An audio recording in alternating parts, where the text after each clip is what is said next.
The media, liberals, and even Hillary Clinton herself proudly proclaimed she was the candidate for women.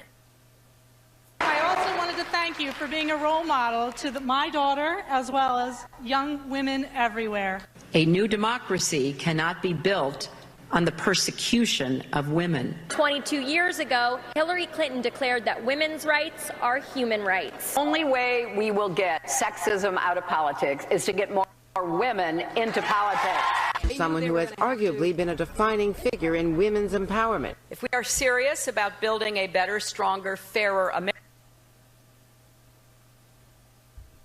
we need to be serious about supporting and nurturing our girls. Fighter for women and children, cops and first responders, health care and girls around the world. Hillary's devoted her whole life to making sure women and children have an even shot. To all the women, and especially the young women, who put their faith in this campaign and in me, I want you to know that nothing has made me prouder than to be your champion. Now, a stunning new report claims Clinton kept a senior advisor on her 2008 presidential campaign even after learning of sexual harassment allegations against him. According to the New York Times, a 30-year-old female staffer accused Burns Strider of repeatedly harassing her. The Times says Clinton ignored her campaign manager's call to fire Strider, opting for administrative sanctions instead. He was reportedly ordered to undergo counseling, and the campaign docked his pay. The young woman was moved to a new job. So, Kimberly, now maybe it's all come full circle. Like, no one has been immune to these accusations. And these allegations written about in the New York Times, they finally now reach up into Hillary Clinton's campaign. Well, it was really only a matter of time, right? But this has been something that she has been really trying to own the platform, to say that she is for women, she is for children, she is for young girls, for their voice, and to help make sure that they are taken care of and aren't victimized. But then you see a situation like this, which is continuing to allow this kind of enabling behavior. But we saw it first with her relationship with her, husband, and trying to attack the victims there or trying to cover up misdeeds. So if you really look at the historical perspective in terms of what she's done and how she's conducted herself, she really isn't a champion of women and young girls. You really couldn't ask for a story that was better at putting together the Hollywood and their situation and the Clinton campaign, of which Hollywood supported. That's true. I mean, she kept someone on her payroll after being accused of sexual harassment. Yeah. I never heard of such a thing. Anyway, but it just goes to show you, to your earlier point, these stories are equal opportunity embarrassments. Yeah. They hit every political stripe. So you might say, ha, I knew it, but then it's going to come back and hit your team. Mm-hmm. So you can't look at it as a team sport. But it also talks about being compromised. These stories compromise you. What could she do about this fella when she herself is compromised? Because how could she fire a guy who's done 1/10 of 1% of what her husband's done? So she is compromised. And I mean, she should know sexism. She had a first-hand front row seat of an Olympic athlete in sexual harassment in her husband. So she kind of, she probably goes, oh, I can't do anything about this because look at this. So I don't know.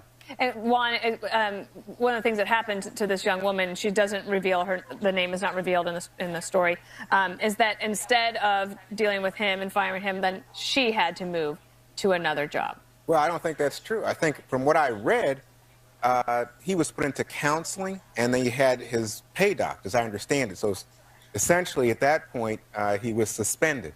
But the problem and the thing. They didn't say suspended. Well, I think he was. No, she got moved, but I think they stopped paying the guy for several weeks, is what I understand. Yeah, but my point was that there might be a cultural shift going forward for women who make accusations, that instead of moving them just to another job so that they don't have to deal with the guy anymore, right.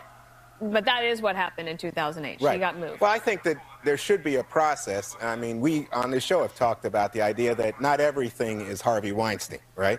And so there should be a process. They should be able to hear what this guy has to say in his own defense. But to my mind, the idea that she kept him there is an opportunity for conservatives to skewer her as a prime example of liberal hypocrisy, right? So if that's what the point is here, I say, well, you know what? Conservatives, you win this one because guess what? Looks to me like liberal hypocrisy. But I will say that it's not fair, as some of my colleagues at this table say, oh, well, Hillary Clinton had to put up with Bill Clinton, and therefore she excuses. I don't think that's what happened. And I will say I think most American women trying to keep their marriages and families together will put up with a whole lot of nonsense. So, you know what? I don't think that's fair. But you know what? If you guys want to delight in this story, go for it. I will say from the I don't think anyone's delighting. Well, I think that's why we're doing this story. Oh, good. But I think from the Democrats' point of view, the contrary story today has to do with Steve Wynn. And Steve Wynn, the Vegas magnate, who is in power as the finance chair of the RNC. Yeah, that story in the Wall Street Journal broke within the same hour as this story in the New York Times. Of course, but Steve, as influential as Steve Wynn has been in Republican politics, we've all acknowledged this has happened on both sides of the aisle. Right. But to your point, Kimberly, Hillary has always been for one thing, Hillary Clinton. Her campaign manager recommended that this guy be fired. This guy is not just an advisor to the campaign. He was the faith advisor. He was Hillary Clinton's advisor on faith. Listen, I'm an old school Baptist boy. I know, I used to be able to know about half the Bible. I've forgotten 95% of what I did know.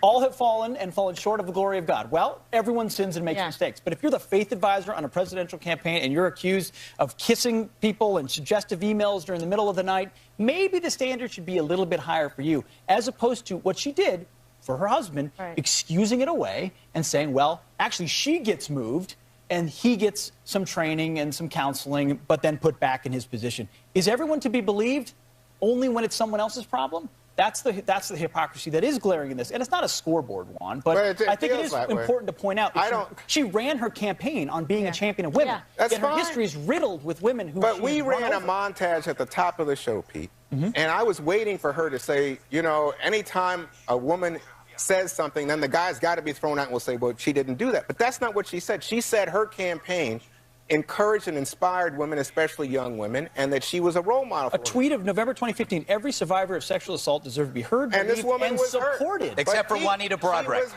There should have been a tweet under that said, except for Juanita Broaddrick. I think what she did in this case pales in comparison to the things that happened before and how she treated people that had accused her husband of things. It is funny about it is. It's called American Values Network. Very prominent organization. It sounds like one of those organizations that are in a made-for-TV movie. Anyway, but he was obviously doing the wrong kind of praying. He got confused. With the E. But it just shows you not everyone is perverts are everywhere. You can find them anywhere, or you can find people who commit these problems everywhere. It's not just movie producers. And Kimberly, then just going forward, then for we're not going to turn the page and go backwards, right? We're not going that way. But going forward, I guess everybody's on notice now, right? It's not just any one particular group or any one industry or any one company or any one party. It's been everywhere, and women have had their chance to be heard. And do you think that there will be a permanent cultural shift in corporate America? Yeah, I think we're seeing that evolution has been pretty swift and immediate in the aftermath of all of this, especially in the Me Too movement. And now we're going to have to see, what does Hillary Clinton do going forward? Is she going to try to capture the mantle here and acknowledge some wrongdoing or mistakes and how she's handled things, in the past to try to restore some, credibility? And that's the point, is like she has been the one that has positioned herself as sort of the face, of this movement and being supportive of women, what she campaigned on, etc. So if you're going to campaign on that, you're going to say that's who you are, then your conduct and the way you comport yourself should be consistent with those principles. Well, that's part of the reason she lost, because she campaigned on a bunch of things that she felt like would make people attracted to her, but in actuality, they're manufactured issues or based on a history that doesn't comport with those positions. And people saw right through that, even though President Trump, then candidate Trump, was not a perfect candidate on a lot of those issues either. They forgave him for a lot of candor and authenticity as opposed to masking over. Pete, I was following you just until that point. Wait a minute. So in other words, grabbing a woman in that way, that's excusable, but not he came out going and said, through a legal process in which you give someone who's been a good worker in your company an opportunity to speak but it's okay to excuse Donald Trump and now the porn star, but not Hillary. Locker room talk is a lot different than locker room physical. Talk. That's how he explained it. No, and that's he said that he did. He said that he assaulted women. That's what he said. Did he? Well, yes. Did he? He never said that. Are we going to parse the words right now? I'm not parsing. I'm just saying that's what he said. Because we're going to have to. From what I remember, which, by the way, I condemned when he said it, was that he was talking about when you're in power, you can grab women. No, and he said you. No. He said you. I think he said you. I don't think so. This is the problem with this. When you go down this road, is you sit here talking about this crap. Yeah, but I don't think there's any question about things like the porn star. I don't think there's any question. So at one point, you say, "Oh, are you sex shaming her?" No, who? Because she's a porn star. Is that what bothers you? Sounds like it. Yeah, it sounds like you're sex shaming her. Oh, I didn't catch that. No, but I appreciate your insight. Let's tease. I appreciate it. That was the Control idea. room. That was the idea. President Trump is slamming reports he once tried to fire special counsel Robert Mueller. New details next. Is pushing back hard against a report by the New York Times claiming he ordered the firing of special counsel Robert Mueller last June, but backed down after the top White House lawyer threatened to quit. Why did you fire Robert Mueller? Want to fire Robert Mueller? Fake news, folks. Fake news. What's your message today? Typical New York Times fake stories. The development comes as the Justice Department's Inspector General has recovered the missing text messages between FBI agents Peter Strzok and Lisa Page. Were they trying to protect Hillary? This text message from 2016 certainly suggests so. It shows Page telling Strzok, quote, "She may be our next president. The last thing you need is going in there loaded for bear." Meanwhile, the chairman of the House Oversight Committee says the text confirmed the Bureau's bias. It's clear that they did not want her charged. They wanted her to be the president of the United States. They really, really didn't want Donald Trump to be the president of the United States. And they concede throughout these texts that they did things differently in this investigation from any other investigation that they were part of. All right. So, Dana, interesting developments coming kind of rapidly, one after the next this week. Where do you make of it and where we stand now? Well, again, I want to be the maintain what I've said from the beginning, which is I want to wait until all of this is over, but it is inevitable that we're going to talk about these little nuggets as they come through. A couple of things about this is that I don't have any reason to not believe the New York Times, and I don't have any reason to not believe what Trey Gowdy is saying. I've not seen the text. I've not talked to the people. I do wonder about the leak in the New York Times. Like, I always try to think, who does that benefit, right? So, and it could be that this is all going to come out anyway, and that'll be what it'll be. But I also am a realist. And perhaps the two lovers at the FBI are in their text messages. They want Clinton to be president, and they hate President Trump. But guess what? Sorry, Greg used this phrase. Trump becomes president. And it also could be the case that President Trump thought about or wanted to or maybe even ordered and backed off firing Mueller. But also that didn't happen. So we're talking about a lot of things that could have happened, but they're not actually the reality of what is actually today. Okay, Greg. We're talking about something that didn't happen. You're absolutely right. Yeah. Yes. And here is a discussion in which the media is surprised that Donald Trump mentioned firing somebody. The last half of his career, he is known for talking about firing people. Every other sentence. To him, firing people is like a cat toying with yarn. It's what he does. And the fact is, and this is the other thing that drives me nuts, I remember on a load of different cable shows talking about the firing of Mueller, whatever. And will he or won't he? He's watching that. It was actually a topic of conversation. And it was just like something that was like, well, it's probably a bad thing. He shouldn't do that. He's just listening to this stuff. And so people are suddenly shocked that maybe he mentioned it. That's garbage. The other thing, too, and I'm going to quote a friend of mine, Noam, who said this to me, that basically what the media is doing is they're waving a red cape in front of a bull, and then they're shocked that he charged. Mm-hmm. And basically, that red cape is this this insinuation of an investigation in which people are actually saying there might not be anything there, but we're still going to annoy you and bother you every single day about an investigation. That is the red cape. And so suddenly you're surprised that the bull, Donald Trump, charges. So basically what you're doing is, are you creating a criminal by investigating an innocent man? By constantly chasing somebody, telling them and investigating them, and then he says, something like, oh, they should be fired. And they go, aha, obstruction. Yeah. We didn't get you on collusion, but now we have you on obstruction. That's what they do. Absolutely. Right. Yeah, whether or not it's not the crime perhaps itself, but they'll get you lying to the authorities. I earned a lot of guess what's from Juan on that one. Yeah, indeed. You know, I was listening to you with some intensity because I must say, sometimes you educate me, brother. Sometimes I'm like, wow. And many times? Yeah, because I just don't see the world that way. I'm listening because it's so interesting, but I must say, to me, I'm struck by the idea that this is just the latest example of what looks like an obstruction of justice case. That if he fired Comey, right? He asked Comey, are you loyal? He said to Comey, don't go after Flynn, right? And now we know that he was thinking about firing Mueller. Thinking. So you say thinking. But when it gets to Don McGahn, and Don McGahn, I don't know, now there's some dispute about whether McGahn was saying he was going to quit, but McGahn clearly was like a stop sign saying, hold on, Mr. President, this could be deeper waters than we are ready to go into. So pick up on Dana's point now. Why is this story coming out now? Exactly, the timing And is very so you think, who comes out as the hero? The hero comes out as Don McGahn, right? Well, but it might be a little bit protective, though, as well. What are the reasons? Like what Dana said, what is the reason? Why would this come out now, during this time? Well, so Bill Kristol had a thing. Bill Kristol had a tweet. Kimberly had said, maybe Don McGahn and some of Trump's lawyers put this out now 7 months after the fact because the president is now considering firing Mueller. No, or maybe the special counsel released it through 4 second-hand sources in the New York Times to build an obstruction, continue to build the obstruction case that they want to bring, even though there's no there. To your point, I don't have any reason. Hold on, you know what you can set your watch to? You know what you can set your watch to? Every time there's a foreign trip that this president takes, because I host Fox and Friends on Saturday morning, we're covering a fake news New York Times, poorly sourced story that distracts away from the success of the president and builds a case based on old news. This isn't just fake news. This is old fake news. Wait a second. He you never think this fired story him. is fake news? He never fired Bob Mueller. Wait a second. What about and presidents can talk. Wait a minute. You can't think about, ask your lawyers whether you should fire somebody. Well, no, on your point, that nobody was fired. I think that's a legitimate point. But this is not fake news.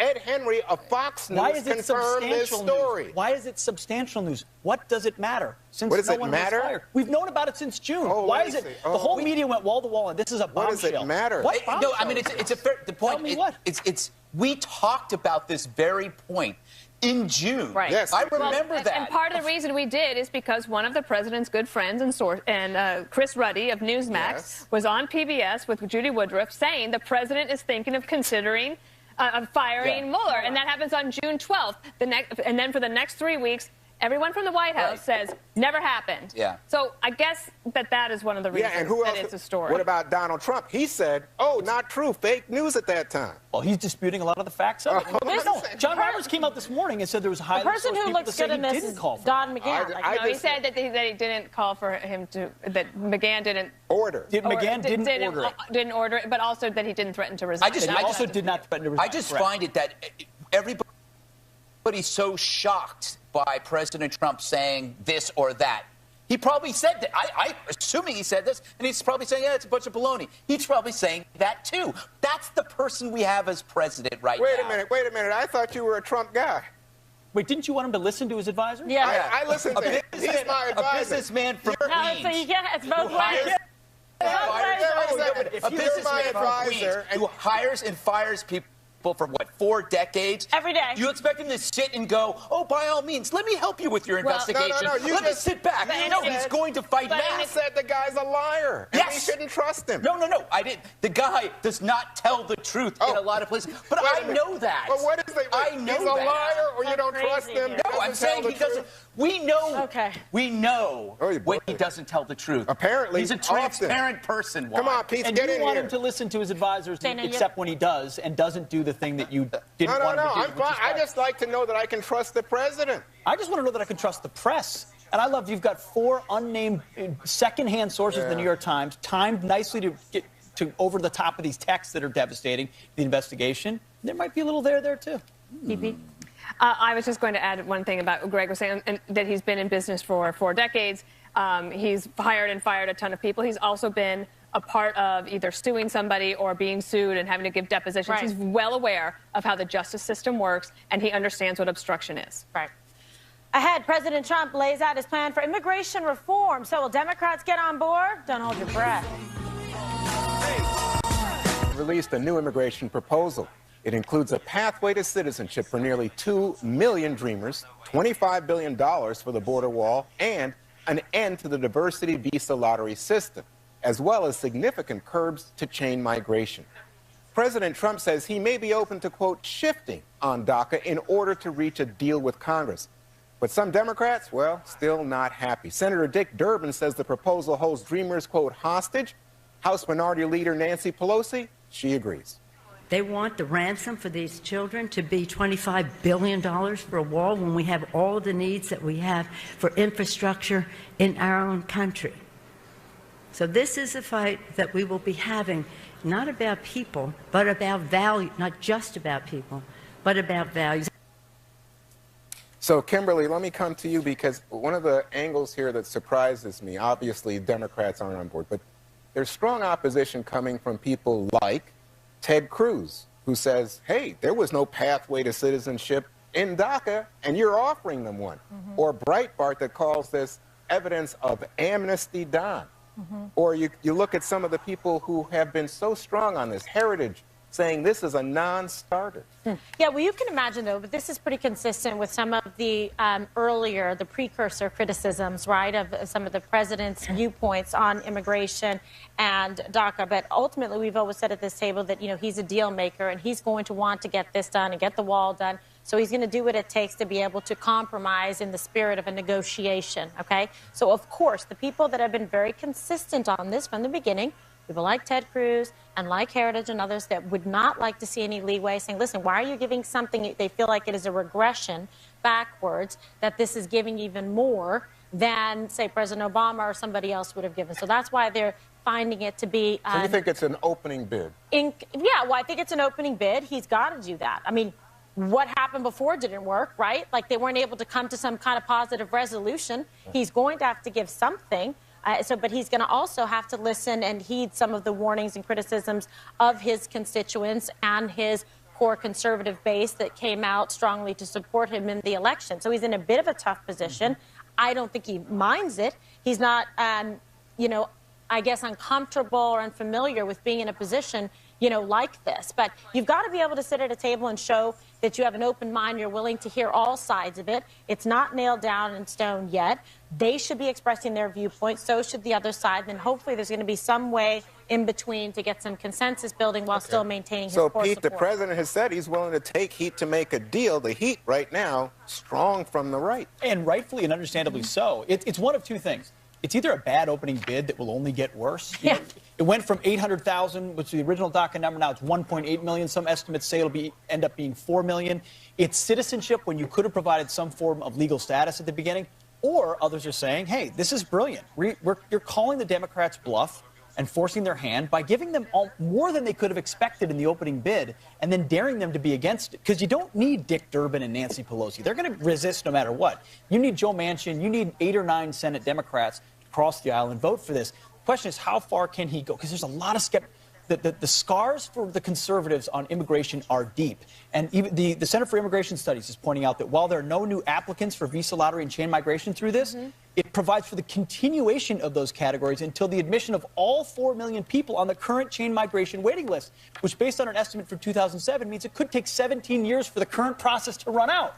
Now, if it takes us that long to build the wall, where are we really? So, Dana, now from the Democrat side, they say, $25 billion? Wait a minute. That's a ransom demand. Well, what's interesting is if you think about where President Trump started on tax reform, for the corporate tax rate, he opened at 15%. He agreed to a 21%. Okay, so I could imagine going from $25 billion maybe down to $17 billion. Economic growth, of which there was a good GDP number today at 2.6% for the last quarter, gives you a lot of running room for that. And it was, I think, it actually border security. The Republicans are on the right side of this now, where public opinion is. And I think the other thing is, so the president's either going to get a great compromise or he thinks the Democrats don't want to make a deal. So if they walk away, he can say, look, I was willing to give almost 2 million people amnesty and the chance to become citizens. We're going to take their tax dollars. We want them to work. We should allow them to be citizens. And the Democrats wouldn't play. And I think that is actually a strong hand for him right now. So the contrary point of view, Greg, is This is from Dick Durbin, who has been such an important player on the Democratic side. He says, you know, it's not only $25 billion, Trump also wants to limit legal immigration. Yeah, I would caution anybody not to listen to Dick Durbin because he's an idiot. I mean, I think we figured that out by now. This is a guy who claimed that the phrase chain migration is racist because of the word chain. So I guess you can't put chains on your tires during a snowstorm because that would be racist, and tires are black, so obviously you hate blacks. That's how dumb this guy is. He's an idiot. So I hope I fixed that for you. Speaking of chain migration, I would like to know what Mexico thinks about all of this. Like, shouldn't Mexico be applauding the end of chain migration and the end of sanctuary cities and the end of amnesty? Because these are methods, all these are methods that allow the fastest desertion from your country of families, people leaving. Wouldn't you want that stuff to end so people stay in your country and make Mexico great again? I would like to hear them. I would like somebody to ask the Mexican president, you know, what do you think of chain migration? And also the idea of chain migration, when you think about it, imagine you're in line for Slayer tickets. The guy in front is in line, and he waves in all of his pals. In front of you, that's chain migration. So I am for a path for everyone. I think it's great. Yeah, but no cutsies. No cutsies. Everybody hates cutsies. Everybody hates cutsies. And I think the bottom line, what unites everybody is the sense that somebody's getting something for nothing or somebody's cutting in line. And that applies to everything in life, whether philosophy of taxation, everything. If you think that somebody's getting something that they don't deserve, it bothers people. And I think that's what's happening here is when you think that, okay, there's a lot of people that want to get into this country, but they're not dreamers, so what does that mean to them? I don't think that the Mexicans want. I think they would be fine with keeping chain migration for 17 years because of all the remittances. If the president really wants them to go home or not to come, then you have to limit the amount of money you can remit to another country. Right. Well, I would just say, I don't know why we're picking on Mexico, because most immigrants these days don't come from Mexico. No, but you understand my point. No, we're talking about sanctuary cities, and we're talking about chain migration. It seems to me it's always about Mexico and the southern border. Well, because he's bringing up a relevant point that's fact-based, talking about but he's trying to introduce the idea that I'm being racist. That's what he's saying. No, I just don't like the idea that it's always picking on Mexico. No, listen, oh my God. We're talking about the wall with Mexico. We're talking about sanctuary cities of people coming in from Mexico. Lawlessness, what about terrorists coming over the northern border? I'm against that too, Juan, believe it or not. I'm against that. I appreciate that. All right. Directly ahead, is it Vanity Fair or Vanity Fail? The magazine's latest cover causing quite a stir, and we're going to show you why. Next. All right. Could this be one of the biggest Photoshop fails ever? Oprah and Reese Witherspoon, along with several other A-list celebrities, graced the cover of Vanity Fair's newest Hollywood issue. But the image is sparking confusion. Look closely over the star's extra body parts. When you look very closely at the zoomed-in spot there that we've circled with a red circle, it appears that Witherspoon has 3 legs. And the magazine claims it's simply the lining of her dress. And in another shot, right here, Oprah appears to have 3 hands. So Vanity Fair, and now this happened as a result of a Photoshop because James Franco, who's accused of sexual misconduct, was edited out of it. Now, Greg, you're an editor, magazine editor. If this mistake happens on your biggest issue of the year, arguably, does someone get fired? How does this happen? Well, ironically, that happens to me, James Franco's hand. Oh, God. Sorry, I couldn't resist it. But it is, it is an open secret that some celebrities do have hidden third limbs. And this could be it. They're exposing a secret. You know what this? Okay. Would you like to list them? I edited a bunch of magazines in which there was a lot of over tinkering. People, they spend a lot of time erasing blemishes and stretch marks and scars on dudes, and it becomes completely unreal. And they miss the big picture. They miss the obvious. They miss the big picture. So, and this has happened with, you'll see misspellings on covers. Really obvious ones, because they're so busy looking at the details that they step back. And, I mean, this has happened a lot more than you think. It happened to me. I won't get into it, but... Does someone get fired? No, I don't... Wait, it happened to you personally? He's got a big heart. He didn't hire me. What time were you did that I think we have a picture of me, don't we? Oh, do we have that picture? It did happen to me. No, wasn't it called? Yeah. Let's check it out. I don't. We'll look for that Was it picture while Kimberly answers. Was it the ab Photoshop thing? Yeah. They gave me 8 abs instead of 6. Well, I got to tell you, Trying it's to make it more embarrassing. Wow, People how expect me to have 8 abs. They didn't have a picture of a 1K. Yeah, they did. Yeah, no, they didn't. A 1 ab. The Yeah, cover. yeah. Kimberly, I got to bring Yeah. you. You've I don't know. I haven't been on a magazine cover. Yes. You have. What if they photoshopped extra hands or legs on them? How does that make the actress? It would probably work really well if it was like, look at everything I got.